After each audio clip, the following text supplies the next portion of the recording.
All right, what's up, the Florida?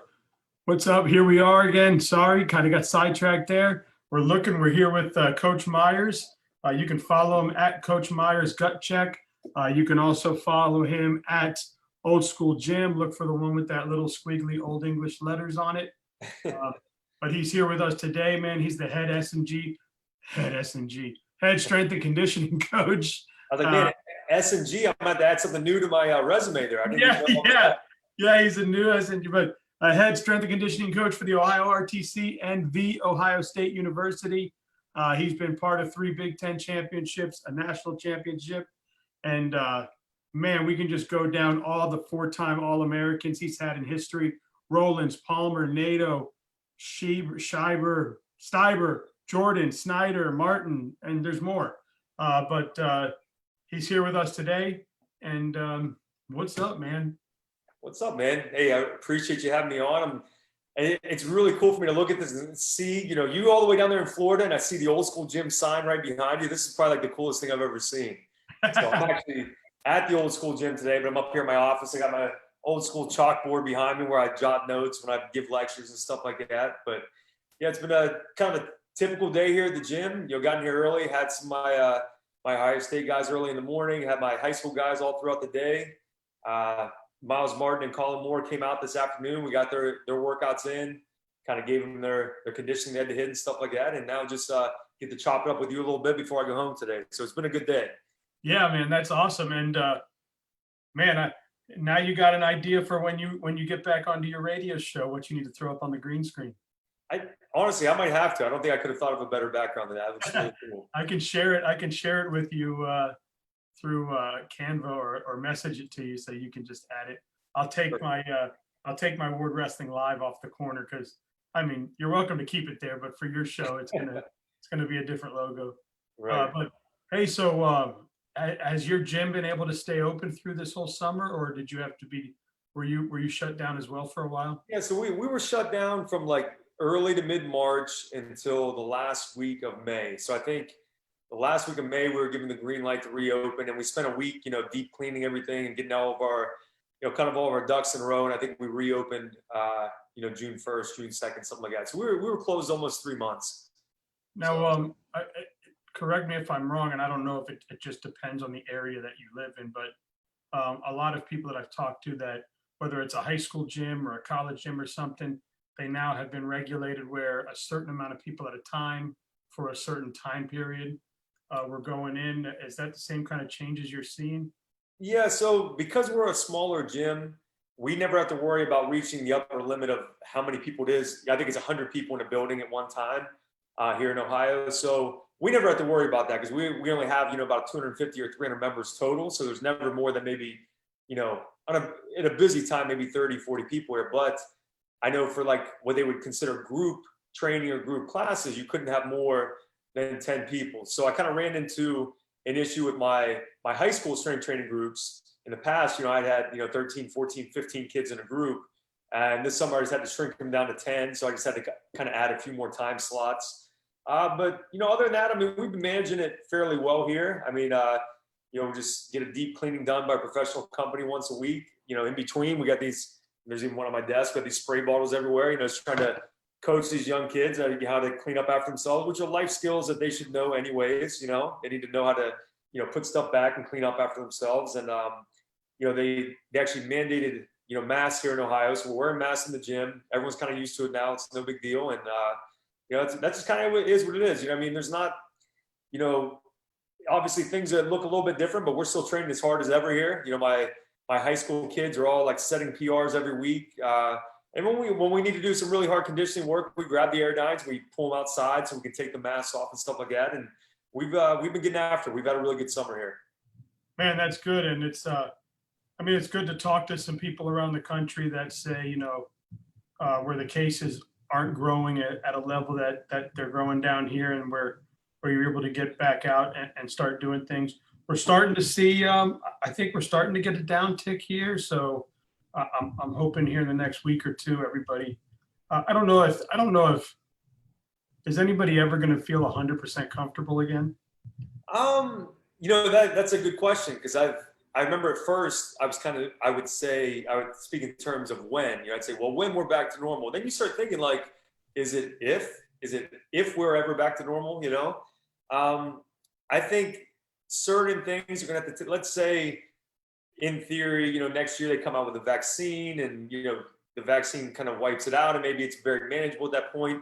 At what point do you feel comfortable, seeing people that you haven't seen forever, you come up and you give them a hug and, things like that. Whereas now, like, you kind of just instinctively try to keep your distance from people somewhat. And I would hope that it returns, back to normal, but, maybe some of these things, maybe need to go by the wayside, not just for COVID, but for flu and everything else. Like, I don't need to shake everyone's hand that comes to my gym. And, for the last couple of years, I've kind of, I actually longer than that, probably once I started having kids, I was like, you know what, I don't want to, I'm in a germ infested environment every day. I don't want to bring colds home to them. So when people come in, I kind of they come in and try to shake my hand. Like, look, I don't want to shake 100 people's hand every day. I'll give you a knuckle bump. It's no disrespect, but it's just one of those things. So, maybe certain things like that are never going to come back. And I think maybe that's okay, but hopefully we get to the point where we can have our guard down somewhat, from a social aspect and there not be, tremendous consequences from it. It's crazy. I try and watch some shows like Joe Rogan tends to have some pretty cool conversations on there, right? And he's like, what if this is just it? What if for the rest of our lives we just have to keep a mask in our pocket? And what if it's just the way it is? We go to the store, put a mask on. It seems like outside people are pretty good, but it's the inside. But who knows, man? Well, before we just continue to keep going down that path. Right. So you've got the old school gym, man. How long have you been involved with that gym? I know you're part owner. So my partner and I that opened it, I'll give you we actually did a podcast episode on it was like an hour and a half long of the origin of the gym. So, and we probably could talk 3 hours. I'll try to give you like the 2-minute version of it. So it was my best friend from high school. We grew up lifting weights together in my dad's garage and in our, weightlifting class at our high school, back in the mid 90s. And, we ended up, I went to school at Ohio State. He went to school up here and, got his exercise specialist degree, like a 1-year certificate. And then while we were still in college, he left and was personal training at a gym. I got a job there, like working the desk. And then it was either a year before I graduated, maybe 2000, 2001, something like that. He ended up leaving that gym and opening like a small personal training studio, very small, like 600 square foot. It was basically like an office. He had a treadmill and a couple sets of dumbbells and a jump rope and had no fold-up card table. That was his desk. And I started training some clients there part-time. And at the time at Ohio State, my undergrad degree I was completing was in English. And I was going to go on to grad school to become an English teacher. And by the time I graduated with my bachelor's, I had a pretty full training schedule. I was like, you know what? Like, I think this seems like a better idea. I'm working out every day with my best friend. We're hanging out. We're listening to rap music. I'm teaching people how to work out. And I thought, maybe I'll put grad school off for a year. And then during that year, I trained full time. And then we had an opportunity that came up. There was a small little hole in the wall gym. It was called Amazing Fitness. It was a total dump. And it was in this little town called Pataskala, right outside of Columbus, but it went out of business. And the guy approached us about buying it. And we ended up, going halves on it. We bought the gym, and that was how the original old school gym was born. That was 2003. So we moved to the location we're in now, a much bigger building in 2008. And, we've just been plugging away ever since, Yeah. And how were you able to transition to becoming kind of the Ohio State wrestling strength and conditioning? Not just wrestling, but you do a multitude of sports. And then, of course, you got into the high schools and everything else. Was that always your goal, or did it just kind of work out that way? So, I had wrestled in high school, so I had a wrestling background. I wasn't like an elite wrestler or anything like that. I was just your average Joe. I was more of just like a muscle head. I kind of started a little bit late, didn't start until 10th grade, actually. One of my, best friends talked me into it. He's like, you love to lift weights, you're strong, you should wrestle. So I had a wrestling background. And then once we had the original old school gym, at that time I was training just kind of general population, lots of weight loss and, bodybuilders and, stuff like that.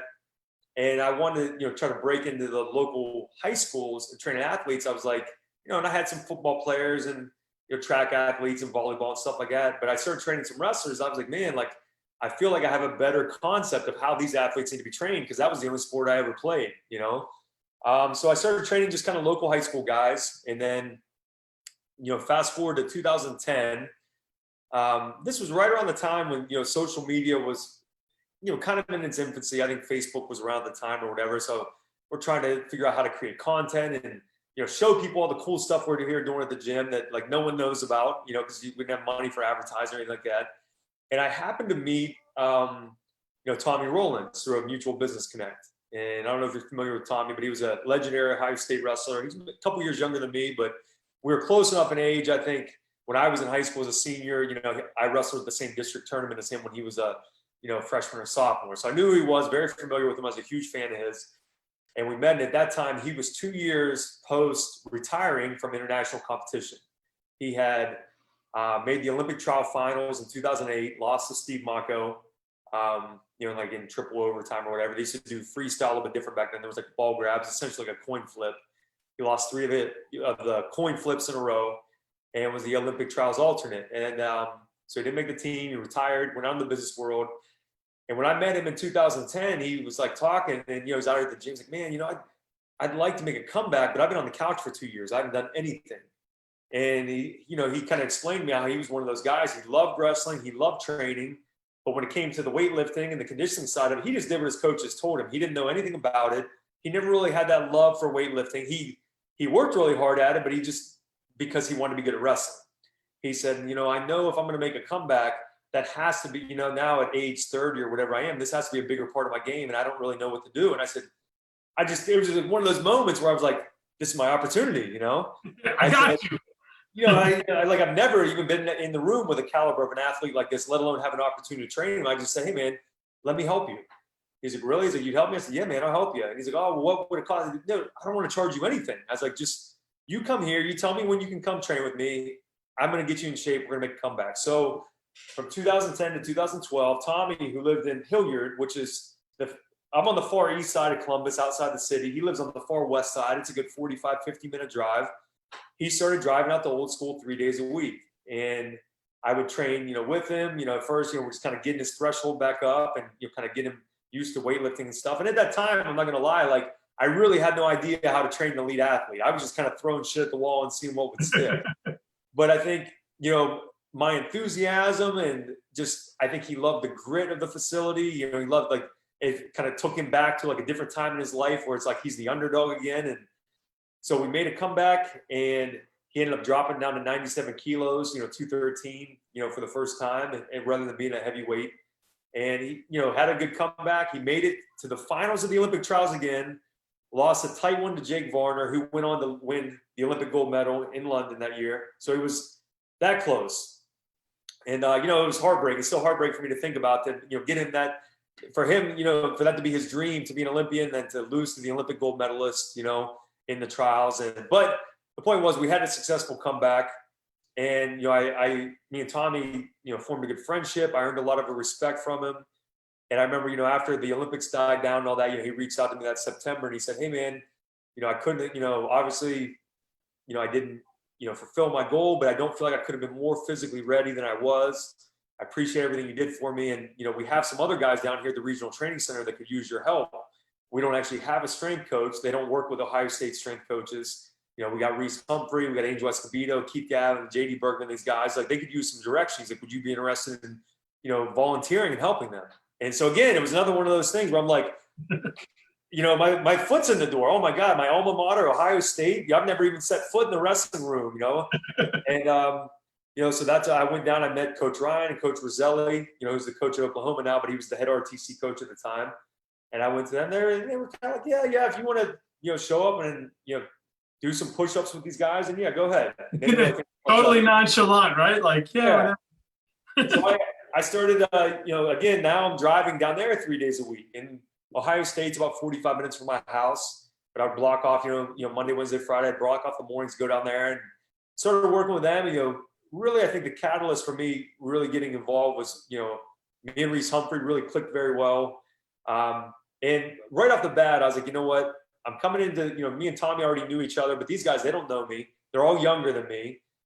And I don't have like any type of wrestling pedigree. I was just some like nobody high school wrestler. So the only way I can, in my mind, that I can get in there and win these guys respect and get them, because an athlete has to respect you as a coach, or they're not going to work hard for you. I thought the only way I can get them to respect me is if I go in there and show them I'm willing to get in the trenches with them, and whatever I tell them to do, I'm going to do it too. You know, they might be, you know, a world team member and, you know, an elite athlete, you know, across the planet, but I'm just, you know, Joe Schmo trainer guy, but I'm going to go rep for rep, sprint for sprint, whatever I tell them to do, I'm going to do it with them. And it worked. You know, it got, not only did it get me in the best shape of my life, it forced me to really become a better coach, but I gained their respect. You know, me and Reece, the running joke is now like, we don't know how we didn't kill one another back then, because it would become like, who can outdo the other guy? Who can, you know, make it through this workout and survive without dying? And, you know, not to keep rambling on, I guess it's turning into longer than the 2-minute story, but, you know, after that was 2012 when I started down there volunteering with the RTC. After about a year and a half, you know, Coach Ryan, you know, because we're training in the same facility, he really started noticing the progress my guys were making. And he worked out with us a few times. He really liked my style. And anyone that's willing to, you know, suffer immensely, Coach Ryan is going to immediately have respect for you. And him and I headed off. So then I started kind of working with, you know, some of the guys who are redshirting. He'd say, okay, well, you know, these guys are RTC eligible. They're redshirting this year, so I'm going to have you work with them. And that's kind of how that happened. And then before you knew it, I think maybe a year and a half to 2 years in, they started running all of the Ohio State, the official team workouts through the regional training center. So now I became the de facto strength coach for the Buckeyes from 2014 to 2018. We had a really good run, as you mentioned. You know, we won 3 Big Ten titles. We won the team national title, you know, team runner-up and 2 third place. We had a, you know, really good block there. I was blessed to be able to work with some really great athletes. And, you know, I've stepped away from training the actual college athletes, but now I just train, you know, the Olympic level guys, the Miles Martin, Colin Moore, NATO, those guys. So a lot of those coaches, a lot of those people that were at the RTC are now head coaches across the country. I know you mentioned the Indiana coach and the Oklahoma State coach, and do those guys now as those guys kind of spider off into their careers, are they calling you being like, yo, man, I got to send you a guy this summer? I mean, I keep in touch with all those guys, you know. So Angel, who's at Indiana, you know, he and I, we might talk every once in a while. There's been maybe like once in the last year, like maybe he'll like DM me on Instagram and say, hey, gut check, what was that sprint workout we used to do on the treadmill? And I'll send him something or whatever. But Reece, you know, who was just USA Wrestling Freestyle Coach of the Year, is the regional training center coach now at New Jersey. Him and I probably talk, you know, a couple times a week. We're still really tight. We're actually working on some content, some projects together. We got this new ebook coming out, How to Become a Freak Athlete. That's gonna be really cool, really different. Yeah, somebody, a gentleman named John Clark just tagged him in the comments. John Clark tagged JD Bergman and Reece Humphrey. So thank you, John Clark, for tagging them. Yeah, John Clark was an Ohio State guy kind of before my time, would have been like kind of early 90s. John and Mitch Clark both wrestled here. Mitch was a national champion for us back in, and I can't remember when that would have been, early 90s, mid 90s, something like that. So shout out, John. I'm glad you're listening to us today, bud. Yeah, well, all you guys, John Clark, JD Bergman, Reece Humphreys. Hey, man, my platform's your platform. You guys want to come on and teach me about wrestling? I'm open to hearing about it. So, man, that's cool. So now, obviously, the rest is history. You've written, I see all these books you have online, the strength and conditioning, and you have one about like grit and neck work and grip work and all the stuff that goes into wrestling. Real cool website if you haven't been on there.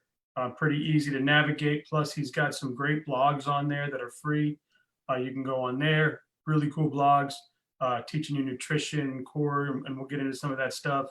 And then he's got some cool online workouts on there for you. So one of them is a 28-day shred online program. I saw that on there, Coach. Tell us a little bit about it. Yeah, so 28-day shred's actually probably, you know, one of my most popular ebooks. I'd say it's probably my most popular program that's not, you know, wrestling specific. You know, my wrestling ones, you know, the in-season, off-season, those were actually set up, you know, almost like textbooks for coaches. You know, so like, let's say you're a wrestling coach down in Florida, you might kind of know the piece of the puzzle. Like, all right, I know we're supposed to lift heavy, we're supposed to run, but you don't really know how the pieces fit together. My ebooks lay everything out, what to do, when, how to taper properly, all that stuff. So those are my most popular ones. But outside of the wrestling ones, I have a lot of body weight training, conditioning, stuff like that on there. My 28-day shred's probably the most popular. I came up with this, I think, 4 years ago. I kind of always in the wintertime or in the fall kind of let myself get out of shape somewhat, gain a little bit of body fat, enjoy eating some pizza, and lay off the cardio once it gets cold. And then, New Year's, I'm like, you know what? I need to get back in shape. I want to get back in shape fast. We had like a trip to Mexico coming up or something. I was like, so I need to just come up with this kick-ass plan to really like a crash course in 1 month. If I got to like make, if I need to lose 15, 20 pounds in a month, but continue to get stronger, how do I do it? So I put together the strength plan. It's so you have your traditional strength plan. You're still lifting very heavy. I think people have this misconception of like, well, if you're trying to lose weight, it's just reps. No, you want to still get stronger, maintain the muscle mass that you have. And to do that, you still have to lift heavy, even when you're in a calorie deficit. So there's still, heavy lifting days throughout the week. You have some type of conditioning that you do every day. Sometimes a long conditioning workout later in the day. Sometimes it might just be, 10 or 15 minutes that you do first thing waking up to really kickstart your metabolism, stuff like that. But it's been a really popular program. It's used and sold all over the world. I think just last year alone, 20 different countries, which has been kind of cool to see. And I'll get messages from people that'll say, hey, this is my 5th time doing the program. They'll do it and then they'll move to something else. Then when they need to get, kind of kickstart and get, lean down for the summertime or spring break or whatever, they'll go back to the 28-day shred. That's awesome. Yeah.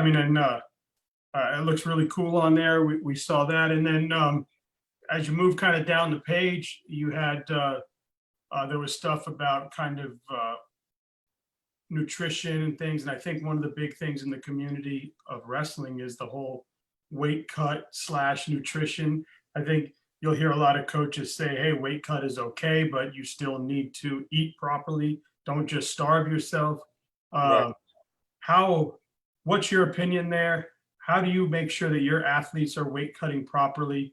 What do you tell the kids out there? Yeah, so my big thing, especially at the high school level, the junior high level, I'm anti-weight cutting. I don't believe in it. So when we're talking about high school athletes, I teach them how to eat properly.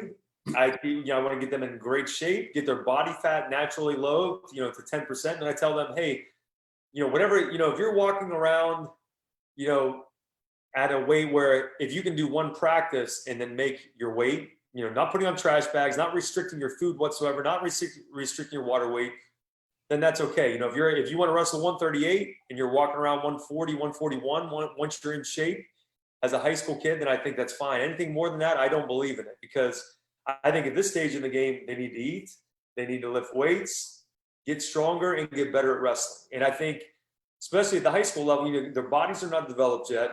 And, for them to spend the whole season worrying about their weight, dehydrating on a weekly basis, not only is it dangerous, it's counterproductive to their development as a young athlete and as a wrestler. So that's really, my stance. I'm working, especially in the high school world, to change that perception of, oh, let's get to the lowest weight possible. My kids at the high school level that have had the most success, they're because we bump up every year, And on your site there, so for people out there, you don't need to, you can hire Coach Myers to do plans for you. You don't need to be in Ohio. You don't need to be at his gym. He can put together plans for you, nutrition plans for you. If you go through his site, he's got different blogs that teach you how to do exercises just using the stuff you have in your house. So a lot of really good content on there. I know one of the questions that somebody shot out was lifts versus cardio kind of days per week. What is something that you recommend there? And then Coach Bob Howardcamp just put huge fan of Coach Gut Check. My son used the off-season wrestling program. Bench went from 135 to 195 as a 120 pounder. Yes. 360 program is tough but effective and easy to follow. I love it, man. Coach, I really appreciate you, chiming in with that testimonial there. I'm glad to hear your son has got good results from the program.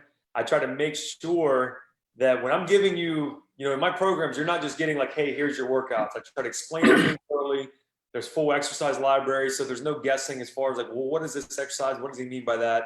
I really make them. I don't want to say strength training for dummies because it's not that, but I try to make them foolproof. So any parent or any coach will be able to utilize them.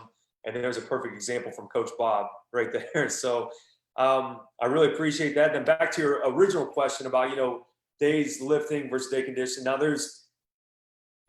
I'm talking in general terms here, but for high school wrestlers, what I do, during the off season, they have 3 main lifts a week, and then they have 2 to 3 optional lifts. And my kids that are trying to move up weight classes, then hey, in the summertime, I expect them to lift a minimum of 5 days a week. They get their 3 main days and their 2 optional days.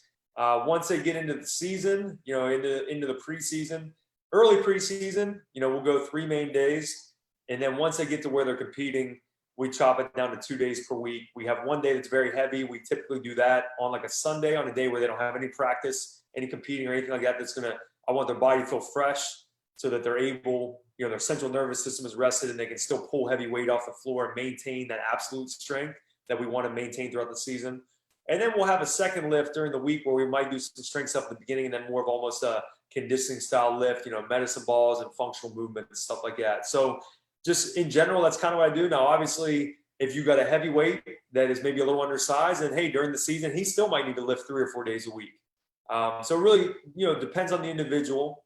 But at the end of the day, no lifting plan is going to be beneficial if they're doing the wrong things or they don't have good form or they're not putting a lot of focus and intensity into it. So you can have the best plan in the world, which is my plan. But if the athlete isn't committed and doesn't put intensity into it, they're not going to get good results either. So a lot of it comes down to, either the coach being able to lead and trying to, being able to inspire, but also the individual athletes, committing. I tell my guys, my high school guys, I have them, 3 to 5 hours a week or whatever. Think how many more hours in the week there is. So what they put in their bodies, what they choose not to put in their bodies, the bad stuff, what type of recovery they're getting, whether they're prioritizing their sleep at night, whether they're drinking enough water during the day, all those things become factors. And it may seem like, oh, it didn't affect my workout much today. I might have just missed 1 rep because I was a little dehydrated or because I stayed up till 4 o'clock playing Fortnite. But, those little things are like little sheets of paper, and you stack those sheets of paper up, and over the course of the year or course of a training cycle, you got a pretty big stack, right? And you want that stack to be in the positive column, in the win column, in the column that's going to contribute to you reaching your goals. Because if it's in the opposite, that's not a good look. And that's the really big thing I try to preach to my guys. Every little decision they make matters. Everything they put in their body or don't put in their body, or every night when they choose to go to sleep on time and get good rest, all that thing adds up over time. So the guys who I've been around, the NATOs, Kyle Snyder, Colin Moore, Reece Humphrey, these guys that are very elite in the sport, they do everything right. They're like professionals. They treat it like it's their job. It's not just something they do because they feel like wrestling. They don't just take wrestling serious when they show up to practice or when they show up to my lifts. It's everything, because it all adds up. And that's probably the biggest takeaway. I would like any young wrestlers that are listening right now, if your son's still in the other room kind of eavesdropping on us, make sure he understands every decision you make matters. And the guys I know that have been very successful in the sport, they make the right choices all the time. And I know, excuse me, sorry. How many days of those how many of those days do you put kind of core strength exercises in there for these guys? And for wrestlers, what is kind of your how do you build their core strength? Okay, so well, there's a lot of layers to this question here. Sorry, does that make sense? No, it makes total sense. It's just gonna. I could probably talk for an hour podcast just about this subject, but we do something for core training every day, and it can vary. It might be an exercise specifically designed for the core. Something you would stereotypically think of as a core exercise, like let's say an ab wheel or a plank or something like that. It may be a functional movement that is really total body, but is also designed to build core strength, such as like a heavy carry, like a farmer's carry, or a heavy overhead single head carry, where now the core aspect comes from having to stabilize that weight overhead while we're actually moving. And then on other days, most of our core work may be what you would think of as like prehab type movements, hyperextension for the lower back, Palloff press, which is like an anti-rotational band movement for the core. And those type of movements we may kind of sprinkle in between our main movements as like active recovery while you're waiting to get back on the deadlift platform or the bench or the weighted chin-ups or whatever. So we do something for core every workout. We do something for the posterior chain every workout, your glutes, hamstrings, low back. But it may not, that doesn't mean we deadlift every day. We may, so really we incorporate it in every workout, but the style that we incorporate, whether we're doing it for strength, for injury prevention, or for stability, kind of changes based on the programming. Nice. Coach Eric Floyd said Coach Myers is the man. Eric, you're the man. I appreciate you, buddy. Thank you. I'm trying to get him on. Oh, I think he did sign up. Did he sign up yet? I don't know. I got to go look. Did you sign up, Eric? I don't know. He's doing those 24-hour lock-ins. Oh, nice. That's crazy. All right, man. Well, I got some questions. I got 10 questions for you. Are you ready? I'm ready. Fire. All right. So short, hard interval training or long runs? You got to do both. You got to do both. So if you're only doing the long runs, you'll have a great base, but you'll crash and burn whenever you're taken to the dark place in a scramble during a hard match. If you're only doing the sprint work, you might be able to sprint in those scrambles, but you don't have the aerobic base to aid your recovery. You have to do both. Got it. All right. Coconut flour or almond flour? Coconut flour. Boom. Fast twitch muscle work or slow twitch muscle work? Again, both. If you're just a fast twitch athlete, you're not going to be able to handle the grind of a match when someone grabs a hold of you and starts slowing the match down and hand fighting with you and digging underhooks and stuff like that, or so you have to do both. You got to train both, and really the percentage of your workout that you spend on one versus the other depends on the time of year. When you're in season, you concentrate, preseason, concentrate more on the fast twitch, but you still do this, the slow switch strength stuff. In the off season, where you're trying to gain muscle and primarily trying to gain strength, you're not as concerned with the fast twitch. You're more worried about building that absolute strength. Awesome. Eric did sign up for Friday. I probably saw that, Coach. Sorry, man. Every day is one big day. So looking forward to that. All right, what do I have next here? Oh, chicken breast or codfish? I like codfish, but if I'm going to eat chicken, I eat chicken thighs. They're higher in fats. They have healthy fats. They're higher in B vitamins, higher in iron, better taste than chicken breast. Very underrated chicken thighs. I love chicken thighs. Not for the same, I think for the same reasons you love them, but I don't know all that stuff. I just like them because they're fat and yummy. Yeah, hey, if nothing else, they taste better, Yeah, for sure. Sit-ups or planks? Planks, absolutely. We never do sit-ups. All right. Almond milk or coconut milk? Coconut milk. I'm a big coconut guy. I like almonds too, but generally I consume almonds. I eat raw almonds. I don't do much of the almond milk. I do coconut oil, coconut milk, coconut everything. Dips or pull-ups? Both. But if I had to pick one for wrestlers, pull-ups is more crucial. But you got to do both. All right. Kind of a sweet tooth, but trying to be good about it. Dark chocolate or semi-sweet? Dark chocolate. Squats or lunges? Lunges. And then many strength coaches will tell you that the squat is the king of all movements. I think the deadlift is the king of all movements. So most of my squat variations that we do more of a unilateral stance, which I think is more applicable for athletes, but especially wrestlers. So split squats, lunges, step up, stuff like that. Now we do some back squat during the off season because it is a good mass builder and absolute strength builder. But especially when we get into the season, into the preseason, I take the back squat off, lunges, boom. Love it. All right. I think I know your answer to this one because I just have a feeling that I know what you're going to answer it. Tea and kombucha or coconut water? He likes coconut, guys. He might go coconut. Yeah, I mean, that's pretty obvious. I'm going to go with coconut water. I tried the kombucha or whatever before. I didn't really like it. I'm a big coffee guy, though. I drink a lot of coffee every day. Yes, I do too. I love coffee. That's awesome.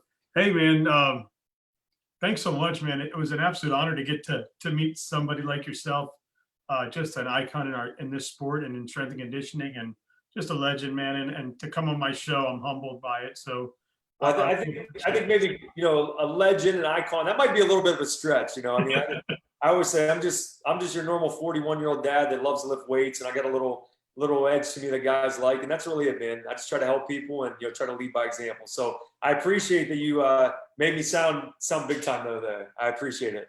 Yeah, well, I mean, I've read the names that you've trained, so that's some good stuff. So good for you. And just, you know, like I say, keep kicking life's ass, man, and keep doing it. And if any of your buddies or friends want to come on the show, please send them my link, and I'd be happy to talk to them. I do have a store set up now where we got some shirts and some different things. So anybody out there, check it out. We can throw some of these books on there if you want. So let me know. Well, I'll tell you what, after we get after the show, you know, shoot me an email. Let me know what your son wants. Have a look at the site. I'll send some stuff over to you so you can try them out. All right. Awesome. Thank you so much, man. You take it easy. Appreciate it, man. Take care. Yes, sir.